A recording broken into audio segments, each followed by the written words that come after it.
trying to Hello. see if I can see what you guys Showing are. us what it's really like to be a physician in a situation like this. Carolyn, that you have a first-time appointment with Holly Gardner I'm going to try really hard not to touch my face. March 23rd, scheduled for Let's have one of those this corner, one this I'm going to corner. move these out. Yeah,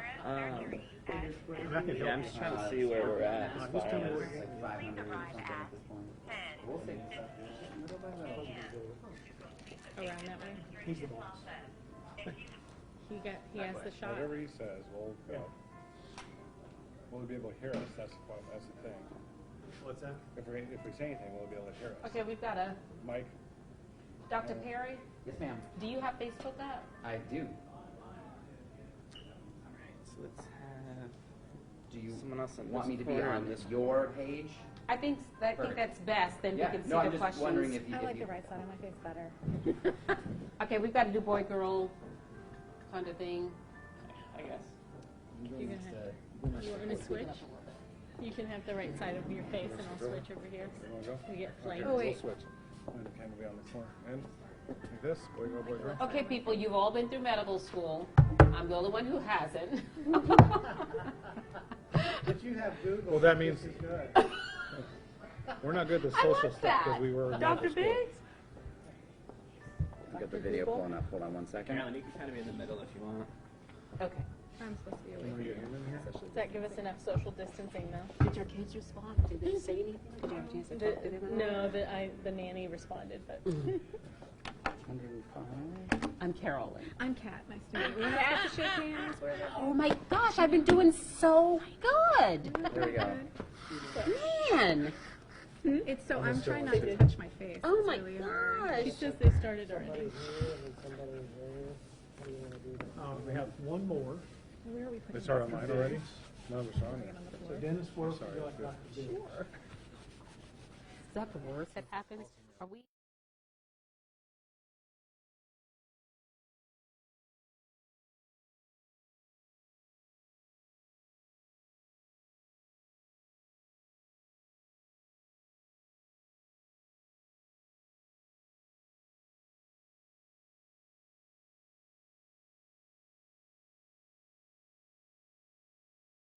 I've got some.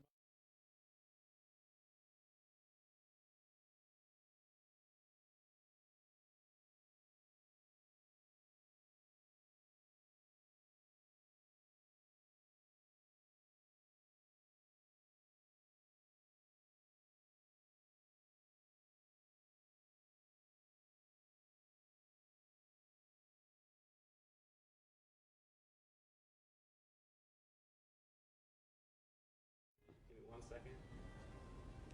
Give mic check. Carolyn's mic check. 321 321. Check. Does it not feel like Twilight? I know. It does. It certainly does. I'll try to.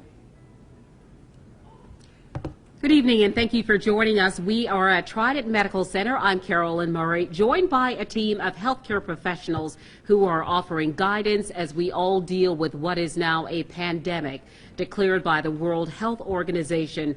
COVID-19, thousands of deaths around the world, and as we reported earlier, 1 death in South Carolina and now 33 confirmed cases in South Carolina from the State Department of Health and Environmental Control. So each of you doctors, thank you so much for being here. We have a lot of questions that have come in through our Facebook page over the last few hours, and we will start answering some of those questions. We invite you, if you have a question or comment, to please chime in on the conversation. We'd like to help you and your family remain safe.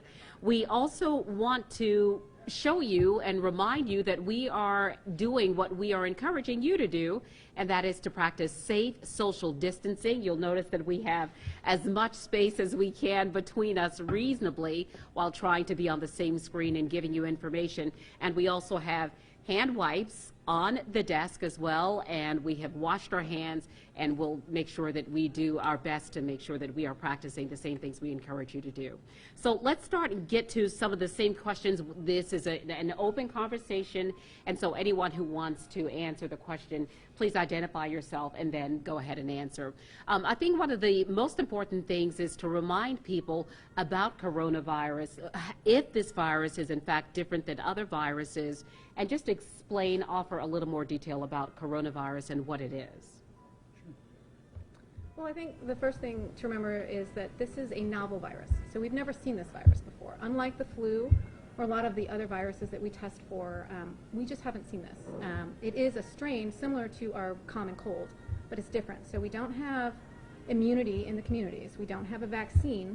We don't know exactly how it's going to basically affect people in our communities in general. There's just a lot of unknowns at this point. We're learning a lot, but the problem is it's novel. So this is unseen territory for us, and we're kind of having to learn as we go. Let's talk about some of the symptoms of novel coronavirus or COVID-19. So I'm Ken Perry, one of the Trident physicians here. What we're looking for, at least what we know, is that there's going to be signs of lower respiratory infection, cough, congestion, chest pain. Lots of time people will have fevers, they'll have shortness of breath. And that's basically what we're seeing so far. It's really difficult. It's very similar to other viruses that are going on at this point in time in the year, and that's what's making it very difficult to both diagnose and as well to contain. Let's talk about the demographic highest at risk for contracting this virus. I'd say the highest at risk population is the elderly. In patients that are 80 years and older, it's almost a 15 to 18% mortality rate. And so they're extremely high risk. The older you are, usually above age 40, the older you are, the more likely you have to have complications from this infection.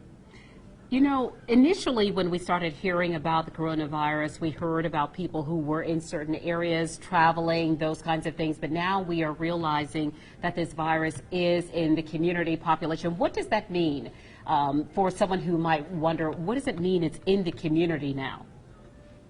I think that means that it's just a general spread. It can go from person to person without it having to be in a nursing home like we've heard previously, in the hospital.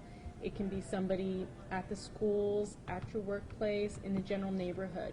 That's more what community spread means. Okay. And how is it generally spread, the virus? Hi, I'm Kat Moore. I'm Dr. Moore. Sorry, I didn't introduce myself earlier. So it's droplet, as far as we know, which means it's from your saliva, from your spit, essentially. So when we touch our face, we touch our hands to our face, and we touch our mouth, or if we share utensils, things like that, that's how this virus spreads. So if you can imagine, anytime you touch a surface, that's how it spreads. When you shake hands, if you kiss someone, or if you drink the same beverages, that's how this spreads. It's not airborne like other illnesses, so we think it's droplet spread. So that's why hand washing is key, and self-distancing. Any clear indication of how long the virus lives on surfaces, and are there surfaces where the virus lives longer? Are there surfaces where it probably could not be sustained or not live as opposed to others? So which surfaces are most likely to be ones that might be contaminated? Usually the harder surfaces, the non-porous surfaces, are the ones that are going to allow a virus to last longer. Door handles, tables, your phone, my iPad, you know, in that sense, it's easier for the virus to live on those surfaces, and that's why we say to disinfect them and as well to wash your hands. Things that are more porous, that allow the virus to dry out, will allow that virus to die sooner, at least from the knowledge that we have of viruses in general. Again, this is a very fluid situation. We just found out over the weekend that it can live for a lot longer than we expected. About 2 weeks ago, we thought it was probably minutes to a few hours, and now we know it's much longer than minutes where it lives on these surfaces. So much longer than minutes, meaning a day? Is that, or hours, or? I think I've heard up to 9 days. Up to 9 days. Which is the I difficulty, think right? it's very... That's why we call it novel coronavirus. Right. And that's why we want to clean our surfaces as well. Right. So you want to use those FDA-approved cleaning Right. But I think, alcohol-based yeah, I think cleaners. one most important thing to realize is once you clean that surface, it's now clean. And like I said before, it's those hand wipes that have at least 60% alcohol, that are alcohol-based, and as long as you rub down the surface with something like that, it will kill the virus and melts a clean surface. Yeah, so you were talking about that, explaining that that's something that we need to look for in these kinds of containers, right? Exactly. Explain it again, Dr. Corbett, because I think a lot of us have just been going to the store and we think if we see something has the word disinfectant or cleaner, we think that it might be sufficient, and that's not necessarily the case. Correct. So there's two main big categories of disinfectants. It's alcohol-free or alcohol-based. The alcohol-based are much more effective at killing bacteria and viruses. And so you want to look for those alcohol-based sanitizers, and they should have at least 60%, if not more, alcohol-based. What about making your own? We've seen people who are using the aloe vera. Personal experience? Yeah, actually, I went to the store last week to get some, and they were all out, and I actually did make my own with a little rubbing alcohol and some lavender oil, and you can make your own as long as you have the alcohol content is the important part. So it has to be over 60% after you've mixed things. So you can't just take 60% and then mix it with something, because then you're reducing that content. Right. So the important part is it has 60% alcohol, and then you can mix it with other things, you know. I think Dr. Perry? Going on this, there's a couple people that are posting questions about, are gloves helpful in this, going sort of with the same sort of idea of hand hygiene.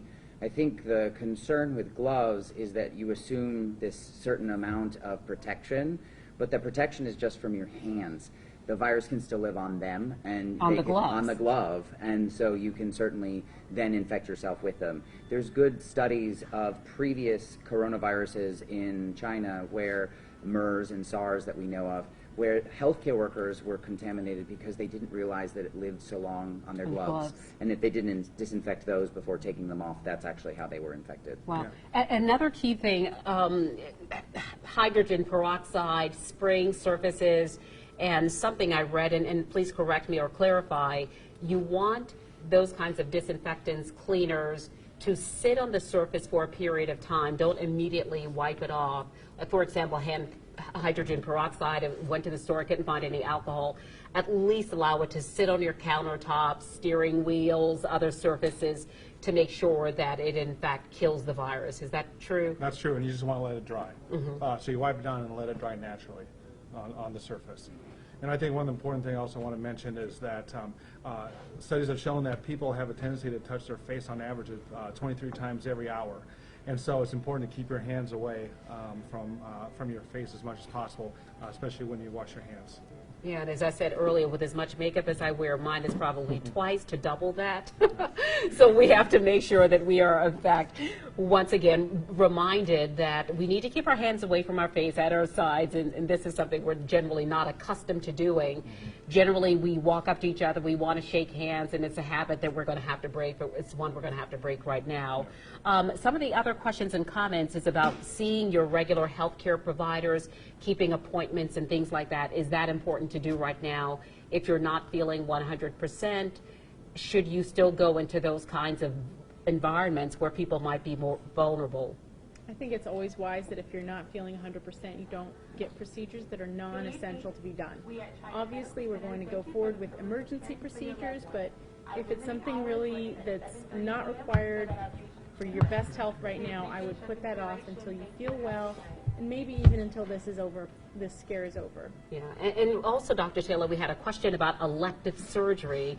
What about elective surgery, Dr. Bayer? Across the country, more and more places that are having a higher incidence of COVID-19 are actually reducing the elective surgery burden anyway. So it certainly is something that's happening as the system doesn't have the ability to take care of it.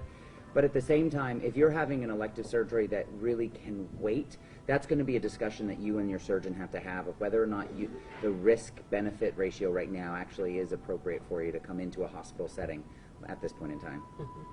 We know that we are seeing an increased number of cases right now. Is this surprising to you that there has been a dramatic increase? Is this because DHEC, the State Health Department, loosened, I guess you might say, the restrictions or lower the restrictions, allowing more testing? Is that a reason why we might be seeing an increase in the number of cases right now in South Carolina? I think you do have to look at it a little bit that way.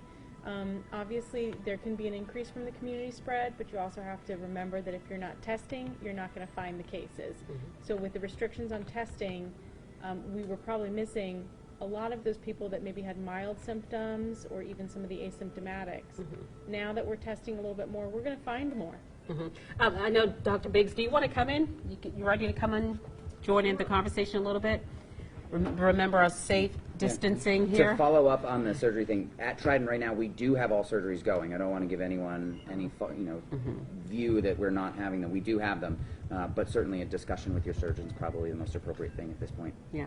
We were talking about the increase in the number of cases, and if you'd like to speak to that, Dr. B. Yeah, we had some very difficult constraints of who we could actually order the testing on when it started several weeks ago. Saturday, DHEC announced that if you have suspicion clinically, you should screen those individuals. And so the way they're batching the tests as they're hurrying to Columbia, South Carolina for testing, we get batch updates every day at 6 p.m. So we're very anxious as the clock rolls closer to that time. They're going to start telling us where we've increased testing. And here at Trident alone, we saw essentially 4 times the volume of testing that we were doing a week ago. And so we're going to get a sense, I think, very soon, today and definitely tomorrow, what does the community spread look like? Who are the affected individuals? It could change some of our guidance on what are the at-risk groups. And so that information is going to be very valuable to us clinically, but also to the state and obviously nationally, because what we did in South Carolina, we know happened in North Carolina, Georgia, and Florida as testing became more widespread. One of the things that we've heard repeatedly over the last 24, 48, 72 hours is about trying to flatten the curve. Who would like to explain what that means and how we go about doing that as a community? So flattening the curve, at this point, it's spreading in the community. So it's not about really how many are going to get this virus. A lot of people are going to get this virus. The point is spreading it out so that not so many people get it all at once. So we're taking that curve. It's the same area under the curve. So a lot of people, but we're flattening it out over time so that we don't overwhelm the hospital system. So that as those people get sick, we can treat them, other than so many people getting sick all at once that it overwhelms our system, which is what we've seen in Italy, unfortunately. It was sort of what I heard someone use today, the analogy, if you went to your local Walmart over the weekend, there probably was no toilet paper there. And that similarly goes to some of the things that we have in the hospital setting to take care of people. But you can imagine if the number of people that went to Walmart was averaged over a few days, you probably would still have packs of toilet paper there because the supply would be there to make up for the demand. And that's what we're trying to do, is to allow that that ratio to work for the population. I don't think I've said the word toilet paper more in my life than over the last 24 to 48 hours. I mean, how many times, who has not had a conversation about toilet paper recently? But is there something else that you wanted to add, Dr. Corbett or Dr. Taylor, regarding that issue? I think the most important thing is just spreading that out so that the healthcare system can manage those patients. And it's not that we have really a specific treatment against for specific coronavirus. There's really no treatment. It's just, if you're not very sick, you're not really short of breath or have difficulty breathing and just have a mild fever and maybe some cough, best thing to do is stay at home, take over-the-counter medications, Tylenol, Motrin if you can, cold medications to help with your symptoms. Only if you get really short of breath, have other serious conditions, is that when you need to come in and have us manage that condition. Let's talk about some of the treatment for coronavirus. If someone were to come in and present those symptoms and it's confirmed, how would you treat that person? What's the protocol for that? So right now, it starts right before you even come into the hospital. We're doing a lot of this questioning before you even step into the doors to ensure that we're keeping you safe as well as the rest of the people who are working here safe. We're going to be asking a number of questions, and depending on your answers to those questions, we're going to ask you to put on a mask, and we're going to try to get you to a specific room, or at least a room that we can really control the environment. We have that sheet right here that Absolutely. when you walk in, because when I stepped in this door, I would certainly ask all of these questions. And that's a good example. We're not really just asking the question of the patient. We're really asking the question to anyone that comes through, including staff, anywhere from physicians, PAs, nurses, techs. We're asking everybody when we came in. I came in the other day, and Dr. Biggs was there, and I got asked the same way. So it's certainly, we're asking everyone just to make sure that everyone's kept safe. Mm-hmm. And if someone is confirmed, how do you treat that person? What is the... Well, our screeners at these sites in the facility are clinical individuals. We found that having volunteers or security staff, they were not the right individuals to ask those questions, because the staging, tell me more about this, tell me more about that, we're directing those individuals that screen positive to immediately be either masked if it's appropriate or go for a health evaluation.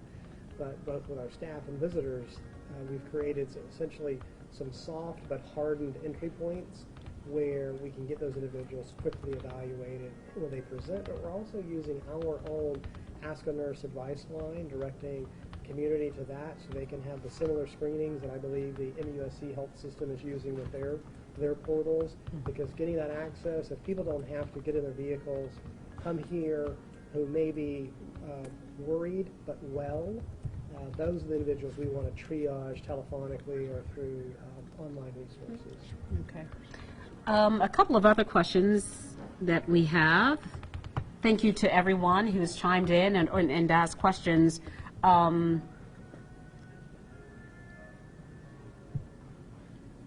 see. There's been some question on the turnaround time of these tests, and at this point the turnaround time has a lot more to do with the labs where they are sent and the ability at those labs to do the tests and how they're done. And each day we're realizing that the labs, that result comes back a little bit sooner, and we're hoping as things ramp up to be able to decrease the amount of time. And so someone getting tested right now has a certainly a different turnaround time and a shorter turnaround time than maybe a week ago or 2 weeks ago. Okay. Here's a question. Of course, this is novel coronavirus, and we don't know a lot of information, but Roxana Rose asked, what do you know about the evolution of the recovered patients? Are they immune to the virus? Are they still carrying it? What's the trend in China? Apparently, the spread slowed down. How was this virus reacting to weather changes? It's a great question. I think Angela had that question earlier in the network. I think that when we look at viruses overall, there may be some immunity conferred to having a virus prior. However, this is a new thing, so we're a little bit unsure about how it's going to act. It would be hard for me to say you don't have some immunity after you have it, but how long that's going to last is really questionable. I think there's been some studies done on temperature relation with the virus, but I don't think that there's anything conclusive out there. Okay. And let's see. How can we convince people not to panic and remember that the elderly and others at high risk may regularly need to take over-the-counter medications that some people may be hoarding? I think panic, anxiety, real big issues for a lot of us right now. Honestly, panicking never does any good, no matter what kind of situation we're in. So obviously we're all going to be stressed about the situation because, again, it's unknown. This is uncharted territory for us. But I don't think there's any reason to panic. We are taking proper precautions, and we are going to be okay. I think really what you have to ask yourself is think about your neighbors and think about your community. Don't hoard toilet paper, but most importantly, don't hoard other vital things that people need. So, and if you have somebody in the community who is elderly, who can't go out, but you possibly could, you may want to help that person out. Now, of course, you want to make sure you're not sick, so you want to avoid contact, but we really have to think about our neighbors and what we can do for each other. So I think that's really the best advice for all of us. Good point. Let's see. This is a question that we had earlier, but I do believe that it bears repeating. With schools closed, should children and teenagers be allowed on play dates and sleepovers? And in some cases, should teenagers be babysitting children? I mean, there's a lot of still that social distancing that we have to consider when we think about children being home. They might not have otherwise been home. And some children are now with the care of grandparents. So what are some things that we should think about in those cases? I know for my own kids, my son does Taekwondo, and some gymnastics. We certainly aren't going to those this week and probably next week, in the sense that you just don't know whether or not there's carriers at these large events, and especially something where you're going to be so physically connected with the environment around you. You don't know what's going to come of that. It's really difficult to recommend that someone doesn't have a babysitter, though, especially as more and more businesses are closing down. This is something that's going to really have a very big impact on our community. So as my father's a CPA, and I certainly said to him, before your clients come in the door, you probably want to screen them the same way that we're screening the people who come into the hospital. I think that getting offended about friends or family asking if you have a fever or if you have been around anyone, I think that's out. I think you have to just assume that you're going to be asked no matter where you go. All right. So I have to rely on the readers here.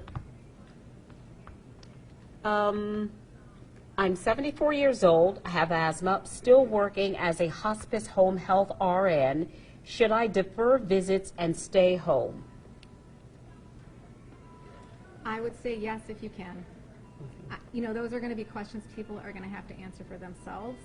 As a 74-year-old, if that person gets sick, she may not do very well. So I think those are the kinds of choices we're going to have to be making, and as a community, we're going to have to help those people who have to stay home and not work.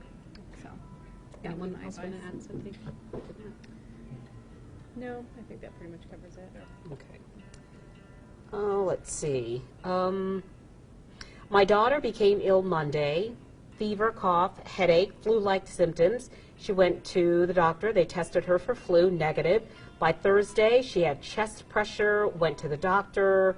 They said she had pneumonia, no x-ray, that she probably had flu, no tests. She begged for the COVID test and was told she did not qualify.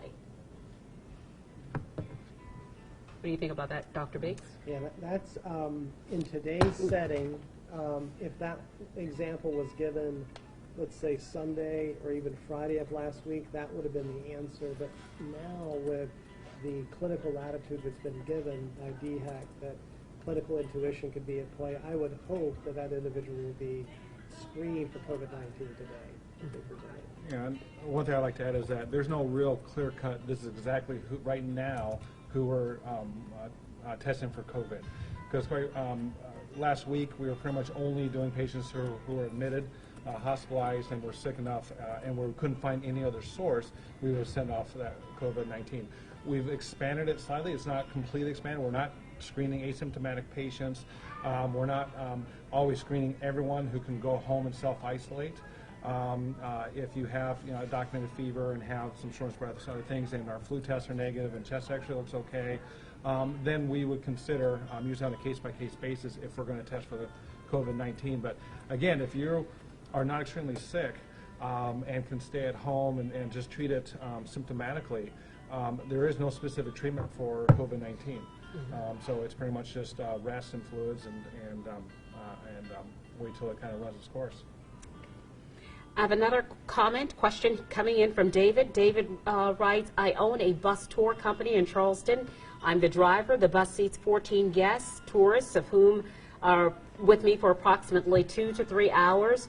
I'm in the above 60, younger than 70 age category, had bypass surgery 10 years ago, take cholesterol medications. I feel as if I'm in good physical condition. Should I discontinue the bus service in lieu of the reported cases here in South Carolina? That's a very tough question that our state government has not come out and really pressed those unique situations. I think it's going to fall to every business owner of is what they do considered key and vital and integral to this period of social sort of isolation and awareness that those types of tourist endeavors may fall into that category, that perhaps they need to ride this out over the next 14 days because the tourists just may not be there because of the recommendations on travel and movement. And so that's going to be right now an individualized business owner decision, but we could see that changing in the next 24 to 48 hours. I know today when I came to work, it looked like a typical Monday. the same amount of traffic volume was out there, which even though with the schools being closed, you would expect less, but we still know that there are many, many, many business, and for a lot of different economic drivers, people have to work. But at some point, there may be a directive that only these key and essential things remain in operation. Public health, safety, medical services, and so on. When I left the house this morning, the recommendation for gatherings was 250, and then by the start of the newscast with the president's announcement, the new recommendation, I believe, is 50. Gatherings of 50 or more be canceled. So do you think that this is a trend and that number may in fact be lowered? And I mean, could we soon be in situations where if you're not considered an essential employee or an industry or a first responder that you in fact stay home? Is that a possibility? I think if you were to ask the Italians, the Spanish, those European countries that had the opportunity to do it over, they would have most likely consolidated key services and had that directive in place much sooner. And I hope we learn from that and don't wait until we are peaking on a number of community spread cases that we make that tough decision. Randy Galati asks, can I have only one symptom, such as cough, and how long before other symptoms show up? My concern is, what do I look for to raise the alarm, and after which symptoms? How can I be sure I'm not just getting a cough from allergies or something else? Is there two or several symptoms that should trigger higher concerns? Some people are rushing to doctors with a runny nose from allergies, an issue they've had for years. So I think that the alarm should trigger if you have cough and fever or that shortness of breath that comes with the cough. That's really where we're asking people to kind of be more aware of getting medical care at that point. Fever, cough, shortness of breath. Just cough, just congestion isn't necessarily something to come and worry about COVID-19. Remember, for a lot of people, this is going to come off as the flu or common cold kind of symptoms. It's not going to be the horrible thing that puts people in the hospital for a lot of us. And what is the testing procedure like now? It has certainly changed than the way it was last week. We were talking about this, Dr. Biggs. Last week there was a certain protocol in place, and now this week it's entirely different in terms of how the testing and the time that testing results are returned. Yeah, and I think it's a huge improvement. Last week, the process from a potential identified individual communicating with DHEC for the various approvals was about a 2-hour turnaround just to get to yes. And then there was the courier process to move the sample to Columbia, and then a 24-hour turnaround. So you're looking at potentially a 30, 36-hour answer window where since Saturday, there's no 2-hour decision point, and actually we're seeing a coordinated courier process in the low country to get these samples to Columbia. So we're seeing a shortening to where 36 has now gone to 24. And we have to believe that the state is going to set up a process where there's a centralized local lab in the low country. Columbia is addressed. There'll be one in the upstate. And so the state will have much more rapid, decentralized testing capability because of the availability of the test has increased so. And I believe by the time we get to midweek or even Friday, we will hear about that infrastructure in place. Mm-hmm. Let's also talk about some of the rumors and myths that are out there. Very often when we hear about someone having a virus, we certainly always encourage fluids. There is a rumor out there that if you drink enough water, you can flush this virus out of your system. Let's talk about that, as well as the myth about eating garlic and vitamin C, those kinds of things. Do we know enough to suggest that any of those remedies might be effective at all? At this time, we don't. And a lot of those items have been studied against other viruses and really not shown a significant improvement or a significant enough impact that we recommend it as a general treatment for these type of things. I just answered a question online about someone asking about anti-inflammatories, and apparently there's something going around on social media and some news that it's been looked at negatively as far as using anti-inflammatories, not supposed to use it in coronavirus, and that's not true. You can use anti-inflammatories for symptom control, to help with your fever, help with your aches and pains. Just make sure you take one type at a time. Don't mix and match them. And you can take it safely to take with them with Tylenol or acetaminophen. So, the example of an anti-inflammatory Would be like ibuprofen, Motrin, naproxen, Aleve, those type of medications. Okay. So some common over-the-counter things that most of us already have in our homes. Thank you. I think, if it makes you feel better to drink hot garlic water and that makes your symptoms feel better, I say go ahead and do that, but that's not going to cure this or Right. prevent you from getting it. I think that's the main thing. There's a lot of things out there that may make you feel better, and vitamin C and, those kinds of things, people like to do that, and that's fine, but that's not preventing this or keeping you from getting it or curing it. Dr. Barrett? No, I have another, there's a couple people who are really concerned about their Yeah, contacts. let's hear about those. So Robert writes on the comment section, I have a friend that has come down with the illness. He was in contact with a salesman from Italy 2 weeks ago. He tried to register on a website and request a test. The application asked only pointed questions, and there was no room for comments to explain he could have been exposed, just closed-ended questions. How to circumvent what appears to be an inflexible vetting of potential patients. Efforts to contact their family physician has been made, but no response yet. And certainly, this is probably the largest proportion of patients that we have right now that 1 or 2 degrees of separation from someone who might have had a contact. This is a little bit closer, of course. So on that, it's really going to be monitoring your symptoms at this point, looking and seeing whether or not you have a fever, taking your temperature quite regularly before waiting to see if you actually have a fever, taking your temperature at a certain points in the day. Certainly something that we're recommending for people in the healthcare industry as well.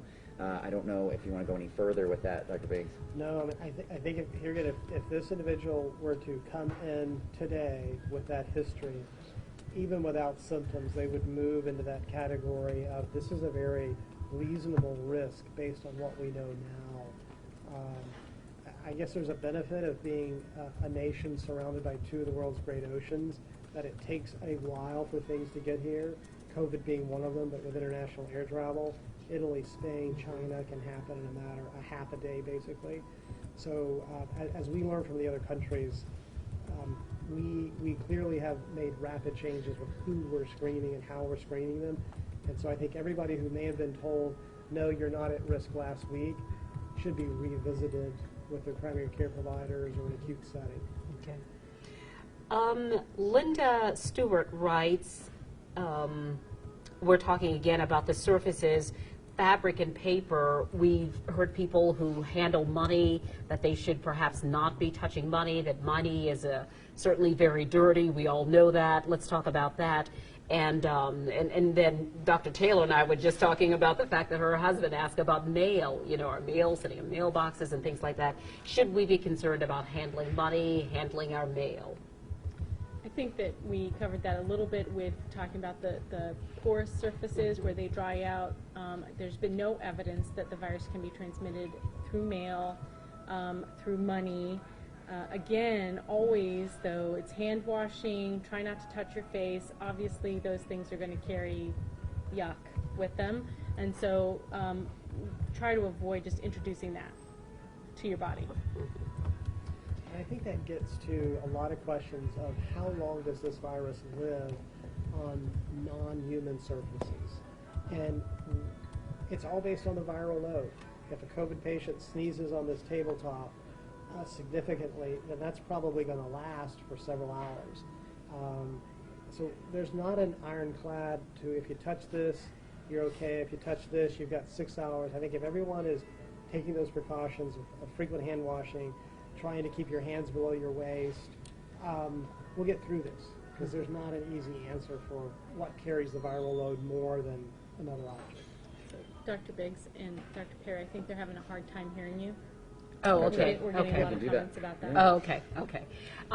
One of the other issues, of course, there have been a lot of comparisons to the flu, and we know that there are still concerns with the flu every year. The vaccine is not always quite right, and still a lot of people suffer from the flu, and people die of the flu every year.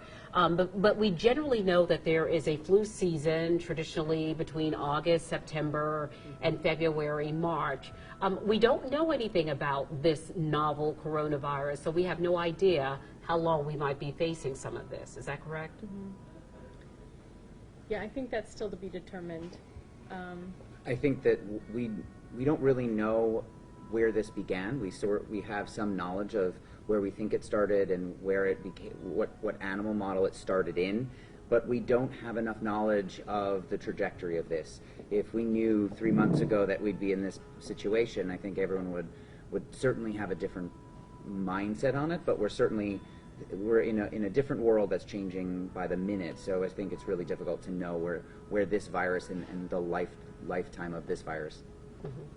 What are some ideas circulating in the community of health professionals as to how long we might be facing this change in our lives? And, you know, all of our lives, everyone in the world, all of our lives are remarkably different as a result of this virus. So any estimates and in some ways guesstimates professionally on how long we could be dealing with it, changes in our lifestyles? Yeah, I mean, there are some, estimates are all over the board, and I think initially, early on, they were, we were talking, 2 weeks, 4 weeks, 8 weeks, things like that. Especially as we get in front of this and start what we talked about earlier, flattening that curve. When you flatten that curve, you typically still have the same number of cases, just spread over an amount of time, but you are able to manage the sick patients much better in that situation. It's a much better model to be under versus just letting everything go and getting a huge spike and overwhelming the healthcare system and having a lot more deaths because of that. So when you do that, you do spread out a longer period of time, and I'm hearing from some epidemiologists from the CDC, they're expecting at this point could last, this outbreak could last into August. Wow, let's hope not. Let's also talk about our mental health. We know that I think everyone is pretty much, this is all we are talking about. It's kind of consumed our lives. So let's talk about making sure that we are taking care of our mental health personally, as well as our family members and certainly our children and the elderly who might be feeling particularly vulnerable and isolated right now, as we keep talking about the elderly being that very vulnerable population. Well, I think, again, panic is never going to help anyone. So I think you just have to do your best. There are many ways we communicate now that are not in person. We have the internet. We have, we have social networks. We have Netflix. We have all kinds of ways to keep ourselves busy. Or taking a walk in the fresh air. That's okay as long as you're practicing self-distancing from people. So there are ways that we can communicate and interact socially that don't actually involve face-to-face contact all the time. So, call your grandmother. You're not going to give it to them through the phone. So, I think we're so used to disaster response in South Carolina that is for a hurricane that we all have this mindset that, you have to be ready to be in the house for the next however many weeks. This is very different. We just don't want large social gatherings. It doesn't mean that you can't go and enjoy the weather. We're not going to be in a situation where you can't go outside your door. You're going to be able to go outside your door. We just don't want you to go to large gatherings.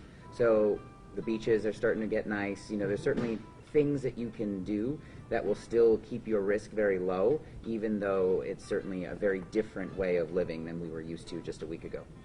And I think also it bears reminding people to trust sources for information that are legitimate, sources perhaps you've used before, vetted, make comparisons against other sources, and just use your good common sense when making decisions and following information. We certainly are. We're being told on a daily basis from some people on social media what's about to happen, which is really ironic since we're the ones who really kind of know what's happening. And so we're on that, we know what's happening from a case percentage. We know what's happening on the testing. So just know that the people who are really in the trenches are still trying to trudge through it. So if we aren't really 100% sure on something, and you see something online or something that does have this 100% guarantee, probably part of that is just hyperbole and someone's really not giving you all of the data. I think that the best sources in this case are the CDC and the World Health Organization. Those are typically the best sources to go to whenever we're worried about pandemics or infections in general. Great.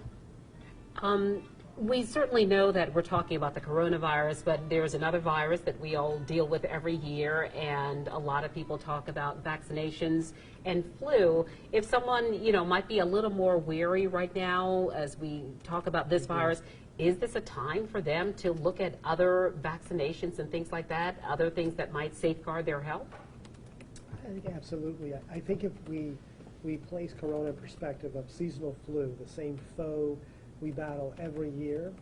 Worldwide, flu season, 1 billion with a B cases, with 600,000 corresponding deaths.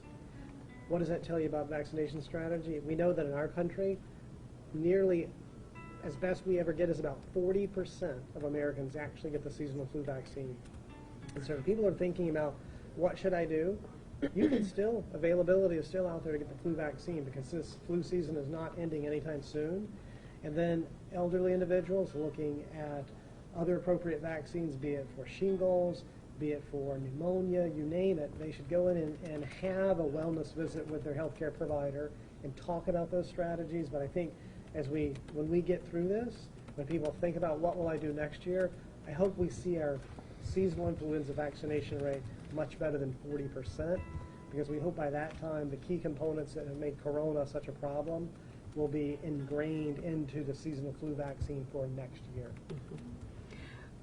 Dr. Perry, you were talking about, outside activities and things like that. Unfortunately, for people, it doesn't necessarily mean that they should be congregating with others for a pickup game of football or anything like that, but just still being active and trying to do things in a healthy, a safe way that allows them to enjoy a quality of life, a good quality of life. Absolutely, and I think we're doing the same thing for the people in the hospital. We can imagine, just by being at home watching the news, this is an ever-present thing. You can imagine for us, it's not just ever-present when we're home. It is also, we're still here, we're still going to work, so it's really part of our everyday. And so I think even for us, we're having to make sure that we're taking that time to go for the walk, go for the run, keep your mind active. Mm-hmm. Any other good questions or comments that you wanted to bring up? I've had a few people ask about their personal risk, that they're immunocompromised for certain situations. While I can't speak to the individual risk for everyone based on very specific set of circumstances, if you are immunocompromised at all, the most important thing to do is you've got to be extremely diligent in staying away from other people, staying away from social settings, keeping that distance. We talked about at least 6 feet. Wash your hands. Make sure that you don't touch your face before you wash your hands, and if all possible, restrict yourself to being isolated in your own home unless you absolutely have to go out. If someone might not be sure if they are immunocompromised, can you give us an example, explain exactly what that means? Well, if they don't have a spleen, if they're on certain medications which your provider has told you that you're immunocompromised for, if you're on treatment for rheumatoid arthritis, psoriasis, things like that, conditions like that, best thing to do if you're not sure is to call your physician on the phone and just ask the office, are you truly immunocompromised or not, and they can answer that for you. Some people who may have been surprised when they, particularly travelers and those going on cruises, I've heard of people being turned away because of diabetes, for example. What puts that person more at risk? Or even someone who has high blood pressure. What puts those people more at risk for coronavirus, or perhaps being more vulnerable in terms of if they are infected, how their bodies would deal with the disease? Yeah, a diabetic that may have poorly controlled blood sugar, intrinsically, on average, if their blood sugars are averaging 200, they don't heal well. Their white blood cells don't function properly, and those are the same cells that we would need to really generate a proper immune response. And so if a person who's diabetic is told that their A1C, which sort of averages their sugars over a 3-month time frame, is elevated, then that's an at-risk person that they should be thinking to themselves, I'm immunocompromised. And so the better I'm able to control my blood sugars, that lessens their risk, but it never takes it fully away. And high blood pressure usually doesn't occur in a vacuum. There can be other associated either cardiovascular or pulmonary conditions that go along with it that puts that person at a little bit higher risk if they were to develop even the seasonal flu, much less coronavirus this year. We're also looking at some of the data out of China, out of Italy. We're looking at that data and determining sort of retrospectively who we have to worry about here. So the people who are having problems in these other places where it's endemic, we're looking to see what risk factors their patients had. And so we're now able to say, these are the things that that made some of their patients at risk for some of the other problems, the problems of breathing that might need assisted ventilation, where we actually have to do some procedures to help their breathing. That's what we're looking at, and so our recommendations are based off of what that means to other places and how we're able to expand upon that for our patients. Dr. Corbett?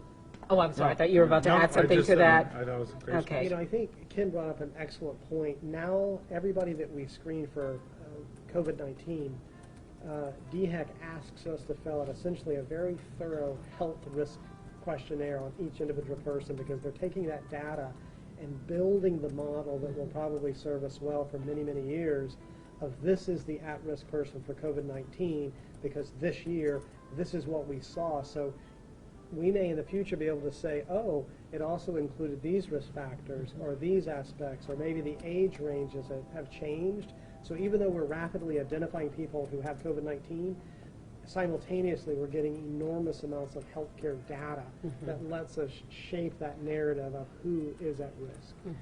And I know we usually harp on social media being a negative, or certainly being in those silos of people that agree with you one way or the other. In this type of environment, however, it works really well, specifically for people who are really responding to this. Immediately within just a few weeks of this event, I have multiple groups on Facebook of people I went to residency with who are connecting me with other intensive care unit physicians, certainly not to have the actual data that we need, which is that real data from numbers, but sort of anecdotal evidence of things to be concerned about and what you need to worry about for a patient that's coming in your doors, which, even though that's not how we practice medicine in the long run, it's always nice when this ever-evolving, ever-changing process is occurring for us to have that knowledge from people. There's even some physicians who are giving us information from northern Italy and from certain parts of Europe that we're able to get very quickly, and we're able to really take that and then also use that as guidance with the CDC, just so that way we can see what we need to do for our patients. Yeah, so that you can be proactive and respond quickly when you identify something, even though, as you said, it's anecdotal, it's very meaningful and could be in some ways life-affecting and life-saving. You don't change your practice pattern. We always say N equals 1, meaning the number of a person in a study. When it's only one person, that's not a great study. But N equals 1 sometimes gives you that sort of harbinger that something might not be right coming down the path. So we just keep our eyes open for it. Just in terms of how people might feel, and of course we still know that the flu is still present in our community. So if someone is trying to identify whether they might have what we think of as just a regular episode of flu, how does that compare differently than how you've seen or read of coronavirus presenting? I've heard that coronavirus presents more of a respiratory, deep in the lungs. Can you explain more about that?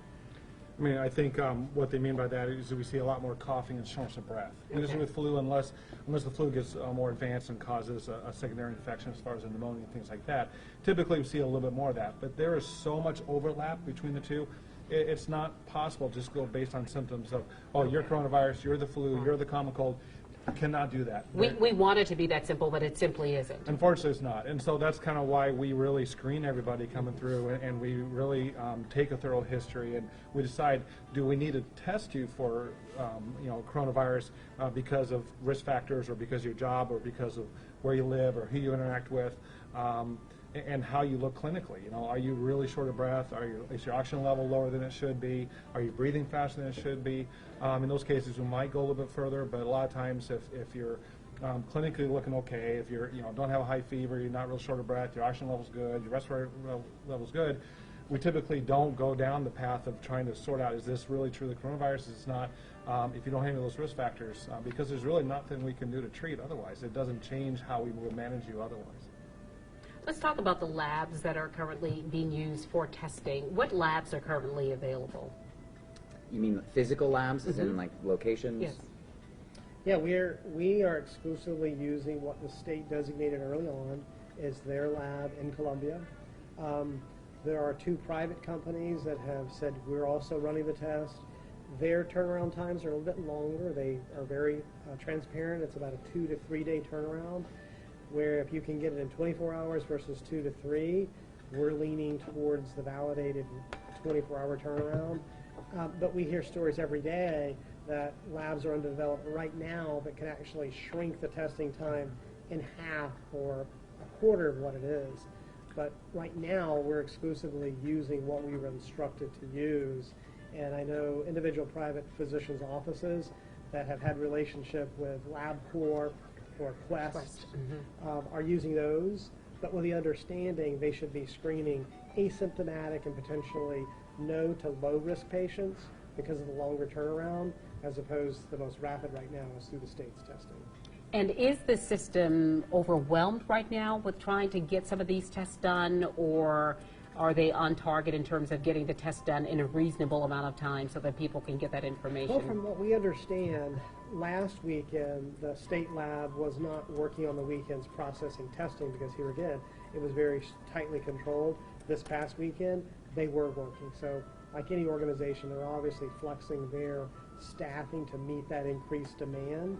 And I think as we see the rhythm consistently being a 24-hour turnaround, that tells us they're maximizing everything they can possibly do to get these results out. What about going into stores and produce and things like that? Are there any concerns with, people shopping, going grocery shopping, and, a tomato or an apple or something that you might directly bite into? Are those kinds of produce still safe for consumption? They're safe for consumption. You just need to wash them first. But you should always be washing those first. Right. So I mean, I think we probably maybe didn't as much as we should before. But now we really need to focus on washing those things off. Once they're washed, that's fine. But I wouldn't take an apple out of in the supermarket and bite into it right then, right now. Ever. So yes, ever. But especially right now. Yeah. All right. Well, our time is nearly up, but I wanted to allow each of you to make a final statement. If there is something, a salient point that you believe needs to be made, perhaps something that came to you from one of the readers or viewers, if there's something that you believe should be expressed before we say goodnight. We'll start with you, Dr. Biggs. I'll say what I've been saying since this began is we need to view this event as a game changer in what I would call events of 7 to 14 days. As we learn more, it'll change what we do in our daily activities. But at the end, you should continue to lead your life with great purpose and joy. And because if you don't, you're going to be looking inwardly with a lot of reporting sources that may not necessarily be that positive. And so this is unlike a weather event, which can reference that we're all used to in the low country, that 48 to 96 hour shelter in place concept. This is a marathon. This is going to be in intervals of 7 to 14 days, which I've been telling my staff, think of this as a 5 to 6 week hurricane is what we're in. Dr. Payer? So for me, I think the part that really is most important is that this is becoming all-encompassing, and something like that can really start to drain people's mental resolve. And we just have to remember that this is changing where you're going out, what you're doing, but it really isn't changing the fact that you really still have to keep yourself healthy, have to keep yourself aware of the people in your life that you're not necessarily talking to all the time. And really, it really concerns me what's going to happen to our small business owners. So certainly keep them in mind and see how we can keep them both social distance and also giving them the support they need. Yeah, very good point. Well, I think that my biggest concern is misinformation. And with social media, it's so hard to know what is truth and what is myth, especially with this, because we're still learning as we go. So I would just encourage everybody to really use legitimate resources, CDC, WHO, your local news affiliates, the South Carolina DHEC site. These are the legitimate resources that we have, and really we should be turning to them, not our friends' memes on Facebook. And as much as we do that, 'cause that's what social media is, I think we really need to focus on turning to legitimate sources at this time. Dr. Corbett? I would say the way we save lives and the way we really mitigate this is to do the basics. And the basics is staying at home unless you have to go out and do something. Keep social distance. Wash your hands constantly, especially if you're touching other things that other people might have touched. Keep your hands away from your face. Those themselves will save countless lives.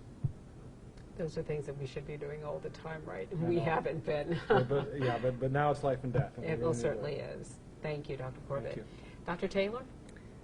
I think as a medical community, we're really doing the best that we can to stay on top of this. We're working very hard, all of us together, to make sure that we keep ourselves, our communities, our hospitals safe. And I just want people to be aware and be sure of the fact that we will be here for you. We've been planning for a long time for this now, and we're ready. And hopefully we all stay healthy, but we are ready if something bad happens. Thank you so much. And I want to say thank you to each of you for giving up your time this evening and providing very good guidance and great information. And thank you to the entire Trident Health community, Trident Medical Center, Somerville Medical Center, Moncks Corner Medical Center, and Centerpoint Emergency for giving us an opportunity to give you information. We certainly appreciate it. And we remind you that we will see you again tonight for News 2 at 10 o'clock on the Low Country CW, and also News 2 at 11 o'clock, our expanded version. We will be with you tonight from 11 until midnight. Thank you for watching, and please continue to send questions, and we will get those questions answered by medical professionals. I'm Carolyn Murray. Thank you for being with us. Good night.